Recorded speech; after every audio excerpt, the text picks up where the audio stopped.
Picture this. You're sipping coconut on the beach, sending emails as the waves behind crash by. Your laptop is open and you're doing your work from a beautiful location. Sounds like a dream.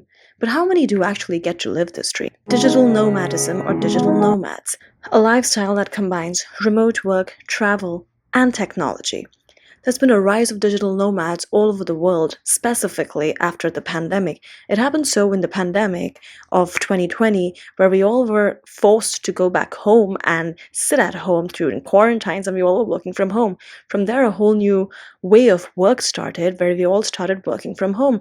Remote work became a new kind of a work style that was integrated into our work culture. After the pandemic got over, many companies continued to let their employees work from home.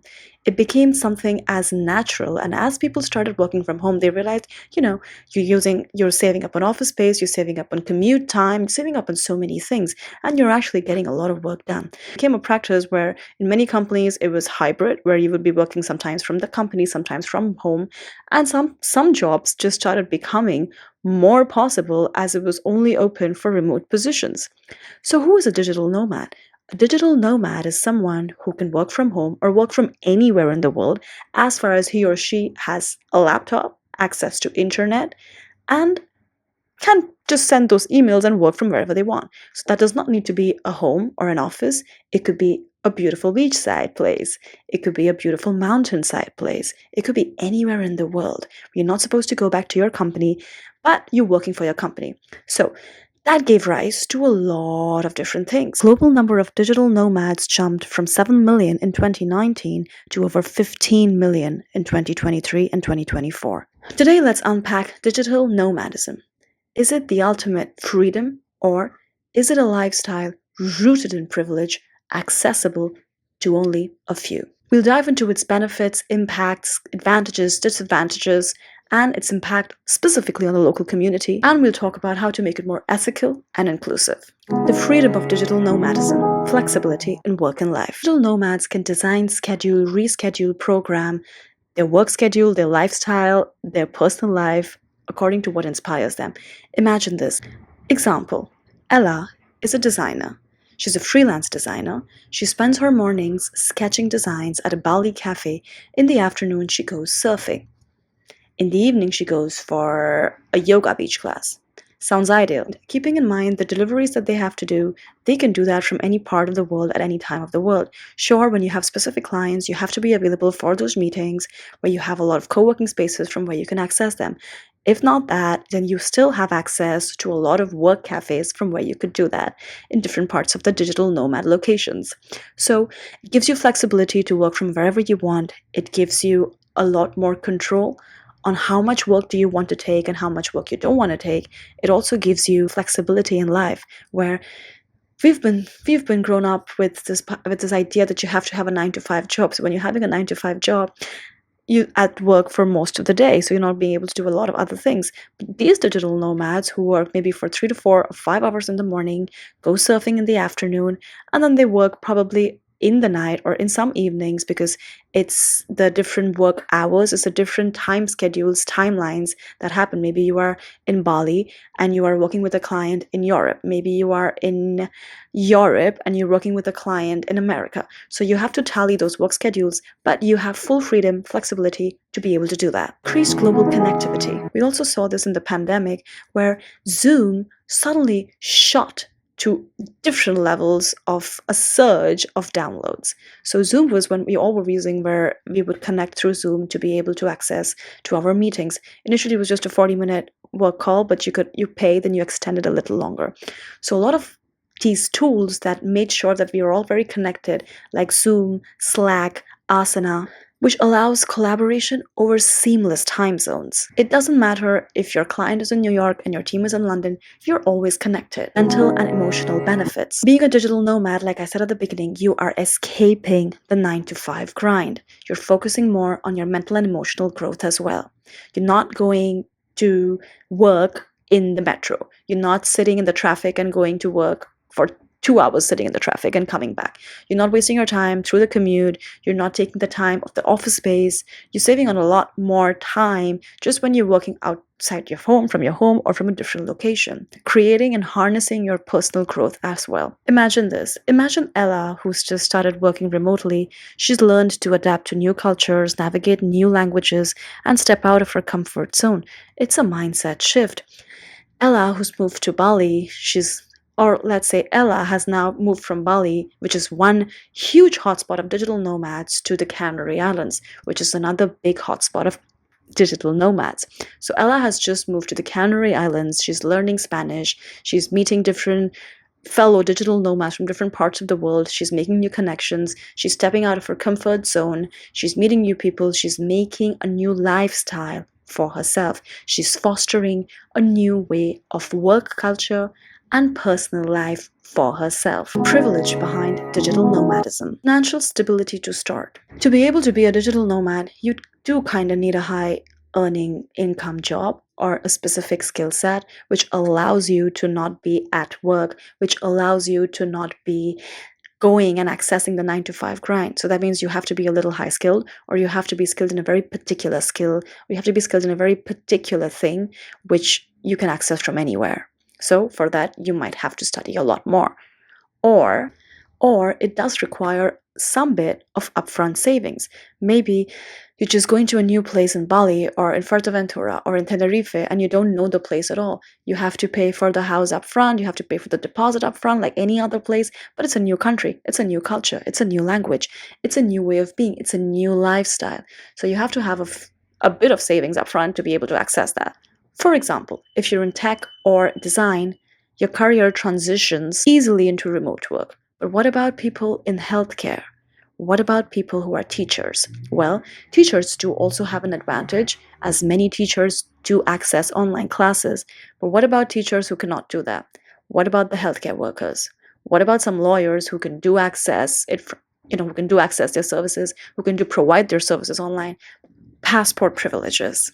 Well, as we know, we all have seen the news recently with Trump being re-elected. Many immigrants are being deported. Many immigrants are also not given access to visas.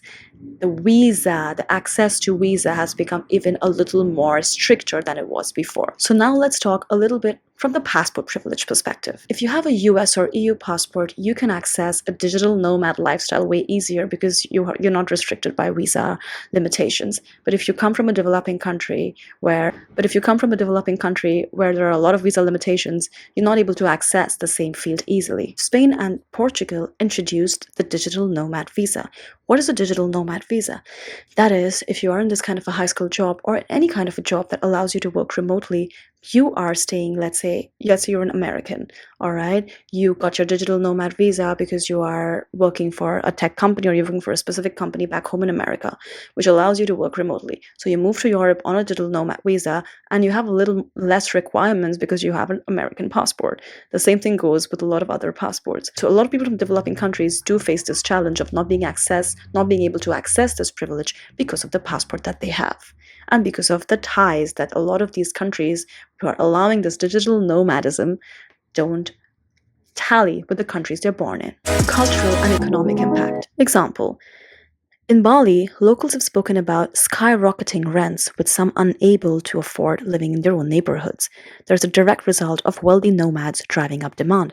The same thing has happened in the Canary Islands, where I live right now. Few weeks back, almost every month now, there is a protest by the locals who are fueled and angered and raging with the fact that they are not able to afford a normal housing for themselves. The place that they were born in, the country that they're from, the city that they live in, the island that they've been born on and where they live, they're not able to access a decent housing or afford a decent housing because of the gentrification pulled in, the pricing rising by the nomads who've come to the island. So a right to basic housing, a right to dignified housing gets rejected when all these digital nomads come in and they drive the prices high. There's this social media illusion. You see Instagram posts of sunset and co-working spaces and beautiful curated aesthetics where you're sitting like that, you're working on your laptop, there's a beautiful view outside, or you're sitting and you're working on your laptop and you're just posting on your Instagram story, look at the office view that I have today. The waves crashing by. No one talks about the burnout, isolation, and the time zone struggles. And the fact that you're constantly on the move, and the fact that you're constantly on the move, you have to make new friends all the time. The people that you're meeting are like you, nomads. They're not fixed in one place. So they're constantly, the people that you're meeting at the meetup last Thursday, you're going to be there with them. You're going to have them for the next 2 weeks, for the next 2 months, but they're going to go at the end of the day because they're digital nomads just like you. So you have to go start from scratch and make friends again. The same thing for housing. If you are a digital nomad, you probably are living in a place for 2 months or 3 months, or maybe even 6 months. So you're not living fixed rent, right? You're not living in a place where you're getting the place for a fixed amount of time. So when you are taking a place for a short period of time and a not long-term rental, the prices go high. So you're probably paying way double or maybe triple the price than you would pay for a long-term rental. I live in Fuerteventura, which is one of the digital nomad hubs. For me, when I moved, I used to go to a lot of digital nomad meetups to meet different people. But then I realized everyone that I'm meeting is there for a limited period of time. I got so exhausted of making friends who were constantly leaving the island because they were nomads and I wasn't. So after first and a half year or second year, I realized that, hey, I have to meet people. The first question I started asking people was like, hey, how long are you staying here for? If they would say 1 month, 2 months, or 2 weeks, I'd be like, oh, have a great time. Let me know if you need anything. Because I was exhausted. I was exhausted of making new friends all the time. I was exhausted of having to make new connections after my previous connections had left by. The blurred line between work and leisure. The always on culture. Without any fixed office hours, many nomads work double time or triple time or maybe just a lot more than they would to keep up with the clients worldwide. Because you don't have a fixed job, because you don't have a fixed business, you are trying to make ends meet, of course, even if you're in a high paying job. So you need to maintain your clients, those high profile clients or just clients in general who work in different time zones, to be able to give them the results, to be able to submit them, whatever you have to submit them as a deliverable. You have to make sure that you are in sync with their different time zone. Let's say Ella once worked at midnight just to match a client's time zone. Freedom, sure, but restful, not so much. I spoke about isolation and loneliness. When you are constantly on the go, when you're constantly moving from one place to another, you don't have fixed friends. You don't have people who are there with you, a group that you've maintained for a period of time. 2 years of constant travel, you probably get a little more stressed than you are in your 9 to 5 job. How goodbye feels like starting over. It's hard to build deep connections when you're always moving. Friends, be it friendships or be it romantic relationships, how can you build something deeper and that's lasting longer if you're constantly on the move? How can you invest in relationships when you don't know if you're going to be there for the next 1 year or 2 months or even a month extra even? Burnout from the lifestyle. Planning accommodations, visas, and workspaces can become exhausting. The fact that you have to find a workspace, a co-working space, a co-living all the time as you're on the go can be a little stressful because you constantly have to take your bag and keep moving. Packing, unpacking, packing, unpacking. And let's talk about it. Let's just address it. Co-working spaces and co-living spaces are not cheap. They are not cheap at all. You're probably paying 2,000 euros or 2,500 euros for a month to live in a co-working space or in a co-living space to access the co-working space of that place. So maybe if you would be thinking that if you're moving to a place, let's say you're moving to Tenerife and you have a digital nomad job, but you don't know until when you're going to be staying over there. So you go for a co-working, co-living space. You're paying like 2,500 a month. While if you're staying there for a longer time, let's say a year, you take a rental contract, which probably if you're sharing the room with two other people would come up to like 500, 600, 700 max euros. A huge difference from 2,500 to 700, where you still have access to an internet because the Wi-Fi is shared by everyone and not a fancy co-working space. The impact on local communities. Economic shifts. Local businesses who cater to tourists usually sideline locals. Example, in some parts of Mexico City, cafes now charge prices that locals can't afford, prioritizing expats instead. Housing crisis. Displacing a lot of locals. For example, In Lisbon, locals protested against Airbnbs, claiming they would no longer afford homes in their own city. The same thing happened in Barcelona, where a law has been introduced that from 2025 or 2026, they're going to slowly start removing all the Airbnbs off the city because of the crazy price rise that it's driven to. A lot of locals are not able to afford a decent housing. Cultural disconnect. A lot of nomads live in expat bubbles. They can create a bit of a divide. For example, when you're living in a place like Bali, you're living in a place like Spain, the Canary Islands, right? You become so used to the groups, the WhatsApp groups that are constantly available. There's a WhatsApp group for hiking, for yoga, a WhatsApp group for parties, a WhatsApp group for Pilates, a WhatsApp group for surfing, another WhatsApp group for short-term rentals, another WhatsApp group for nomads, another WhatsApp group for, let's say, just meetups, another WhatsApp group for giving you tips on surfing, another WhatsApp group of markets, those local markets. So you are constantly communicating with people who are expats. So you're basically not even trying, or even if you want to try, how will you try? Because you're just living in those expat bubbles, in those digital nomad group bubbles. So you're not really interacting with locals. You're not really making an attempt to learn the language or integrate with the local culture. So the only thing that you probably know after living in Spain for all this while, being a digital nomad, is hola, one beer, hola, una cerveza, por favor. Would be hola, una cerveza, por favor. ¿Te quieres una caña or una jarra? Do you want a small beer or a big beer? Something simple like that, a conversation a person would not be able to continue because they are just sticking to the basics and not even trying to learn the language, not even trying to put their foot a little forward, not even trying to respect the place that you're living in by just learning the language of that place in general. I'm not saying that, you're moving to China and you're learning Chinese. Also, it's something that people do. Also, would be really amazing to speak Mandarin. But if you're living in Spain, or if you're living in Mexico, or if you're living in all these kind of places where it's easier to learn the language because the letters are the same, then maybe just do that. Solutions: making digital nomadism a little more ethical and inclusive, encouraging ethical tourism, support local businesses and eco-friendly accommodations. Example: consider staying in locally owned guest houses instead of international chains. It supports the local economy directly. Buy your cheese not from that big supermarket, but from that local store where actually they make it. Buy your bread from that individual bakery of that place, of that village where you're living in.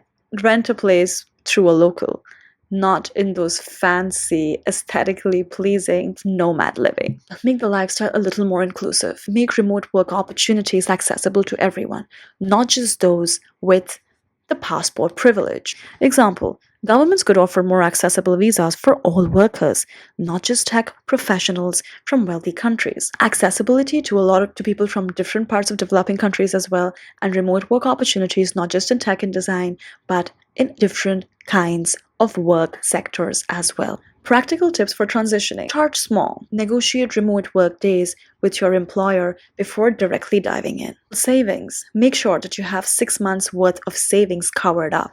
Join communities. There are so many different communities where you can catch up with other nomads, you can make new connections, you can get to know what they're doing. There are WhatsApp groups of digital nomads all across the world. There are creative lunch groups. There are groups where you can, les amis, where you can meet girls for dinner, or time left where you can meet people over dinner. You can meet so many different applications that are on Nomad List. There's so many different applications that help you connect with other digital nomads and people that you really want to meet and connect with who have a different lifestyle than yours. Digital nomadism promises freedom, but it comes with challenges: financial barriers, cultural impact, and the constant hustle. We need to balance ambition. As I see it, true freedom isn't just about where you can go. It's about what you give back while you're there.